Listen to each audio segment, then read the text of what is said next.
عمر بن سعد یزیدی فوج کا وہ کمانڈر جو حضرت امام حسین کے مقابلے میں کربلا میں 4000 کا لشکر لے کر آیا تھا۔ بسم اللہ الرحمن الرحیم۔ السلام علیکم۔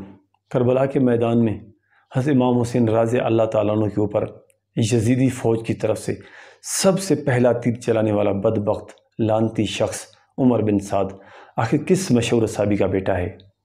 اگر آپ اسلامی واقعات والی ویڈیوز میں دلچسپی رکھتے ہیں تو ہمارے چینل کو سبسکرائب کر دیجیے۔ ہمارا ایمان ہے کہ کربلا کے میدان میں حضرت امام حسین رضی اللہ تعالیٰ عنہ کی مخالفت میں یزیدی فوج کی طرف سے جو شخص بھی آئے، 5000 لشکر میں سے اگر کوئی صحابی کا بیٹا بھی تھا تو ہم اسے لعنتی اور بدبخت شخص کہتے ہیں، کیونکہ کائنات کا سب سے معتبر گھرانہ اہل بیت اور رسول اللہ صلی اللہ علیہ وآلہ وسلم کے جگر کا ٹکڑا حضرت امام حسین رضی اللہ تعالیٰ عنہ اور اس کی اولاد کو کاٹنے والوں کے ساتھ جو بھی شخص آیا، ان کو شہید کرنے والوں میں سے جو بھی شخص آیا، ہم اسے بدبخت اور لعنتی شخص کہتے ہیں۔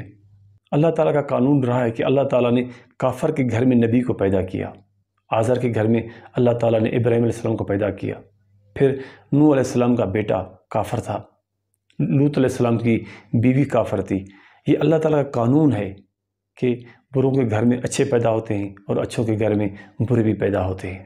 عمر بن سعد مشہور صحابی حضرت سعد بن ابی وقاص رضی اللہ تعالیٰ کا بیٹا ہے۔ وہ صحابی جو فاتح ایران ہے، جسے فاتح ایران بھی کہتے ہیں، جس نے حضرت عمر رضی اللہ تعالیٰ عنہ کے دور میں سپہ سالار ہوتے ہوئے ایران کو فتح کیا تھا۔ اس کا بیٹا یزید کی فوج کا سپہ سالار ہے، جسے ابن زیاد یہ لالچ دیتے ہیں کہ تم اہل بیت کو، امام حسین کو قتل کرو، میں تمہیں خراسان کی گورنری لے کے دوں گا۔ جب امام حسین کا قافلہ کربلا کے میدان میں پہنچا تو یزیدی فوج پہلے ہی دریائے فرات کے اوپر قبضہ کر کے بیٹھی ہوئی تھی کہ ان کا پانی بند کر دینا ہے۔ وہ پانی دریائے فرات کا کتے تو پی رہے تھے، لیکن اہل بیت کے لیے اجازت نہیں تھی۔ اہل بیت کے اوپر گھیرا تنگ کر دیا گیا، انہیں یرغمال بنایا گیا۔ سعد بن عمر نے پہلا تیر نکال کر ابن زیاد سے کہا، اے ابن زیاد، دیکھو اہل بیت کے اوپر، امام حسین کے اوپر سب سے پہلا تیر میں ہی چلا رہا ہوں۔ اس کے بعد اس نے کوشش کی کہ جنگ نہ ہو، مسلح تو ہو جائے، لیکن کچھ دنوں کے بعد جب شمر میدان کربلا میں آیا تو شمر نے آ کر جنگ کا آغاز کر دیا اور اہل بیت کو، معصوم بچوں کو، نبی کے گھرانے کے معصوم بچوں کو گاجر مولی کی طرح کاٹتے رہے۔ ہم ایک بکرا بھی ذبح کرتے ہیں تو ہمیں اس کے اوپر رحم آتا ہے، اگر کوئی مرغا ہم ذبح کرتے ہیں تو ہمیں اس کے اوپر رحم آتا ہے، لیکن ان ظالموں کو اہل بیت کے معصوم بچوں کے اوپر بھی رحم نہیں آیا۔ اہل بیت کے سر کاٹ کر انہوں نے نیزوں پر چڑھا دیے، یہاں تک کہ 2 سال کے معصوم عبداللہ کا سر کاٹ کر بھی انہوں نے نیزے پر چڑھا دیا۔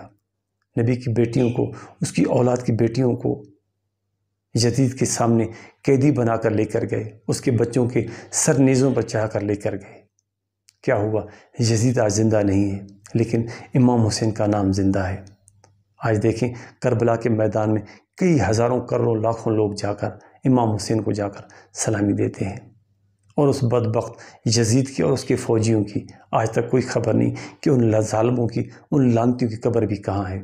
اگر کسی کو پتہ چل جائے کہ ان کی قبر کہاں ہے تو لوگ وہاں پر جا کے اس کی قبر کو آگ لگا دیں گے۔ یزید اور اس کے ساتھی اہل بیت و امام حسین کو قتل کرا کر دنیا کی 4 دن کی حکمرانی کی اور ضلالت کی موت مر گئے اور جہنم واصل ہو گئے۔ ہمارے حسین مومنوں کے دلوں میں آج بھی زندہ ہیں اور وہ جنت کے نوجوانوں کے سردار ہیں۔